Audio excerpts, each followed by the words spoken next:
好，大家好，跟住落嚟係第232集上啦 podcast 嘅下集預告啊！咁今集我哋講咗啲乜嘢呢？咁啊，一開頭嘅時候呢，就係啤姐講佢嘅新生活啦，搬咗新屋啦，咁點知呢，就遇到佢嗰度係一個收唔到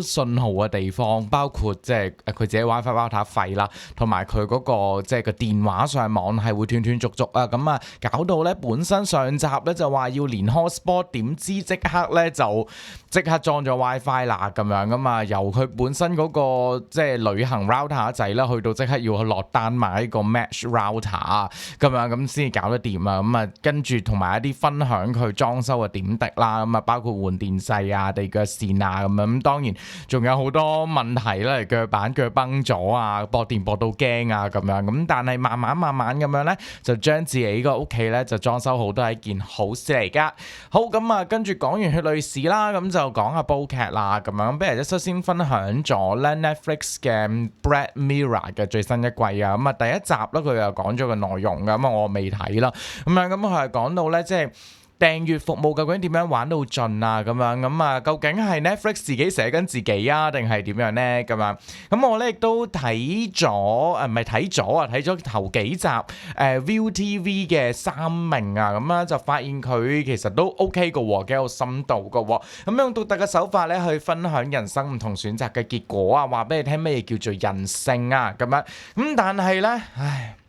，Netflix 嘅影后咧就令我非常之失望啦，明明卡士強勁啦，咁啊點知咧出到嚟咧就覺得即係個劇情就有啲趕啦，浪費咗班好嘅演員啦，究竟係因為Netflix 本身呢個金主爸爸嘅要求而搞到要咁樣啦，定係其實本身個劇本就已經爭少少咧咁樣，咁啊喺今集面我就會分享啦。咁啊除咗煲劇之外咧，咁啤姐都分享咗佢即係翻工嘅一啲即係事件啦，咁啊包括即係佢之前講嗰個咧，即係同咗個女朋友1個月就即係一齊住嗰個即係後生機長哥哥咧，跟住咧就點知咦，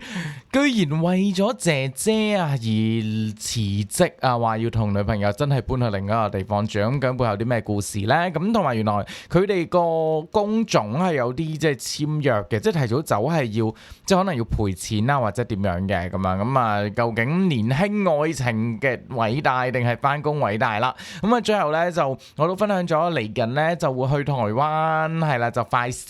咁咧，點知原來而家台灣啲機票啊、酒店都非常之貴啊，咁同埋記得話俾你聽嚇，台灣咧嘅入台就要印彩色，呢個就我聽朝就要翻公司使用公司資源啦，印呢一個彩色嘅入台證，明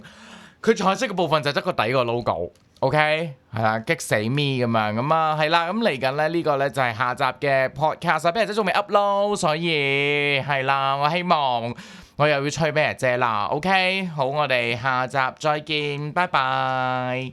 以上內容由 AI 產生，可能存在偏差同埋遺漏。想了解完整內容，請參考 podcast 節目。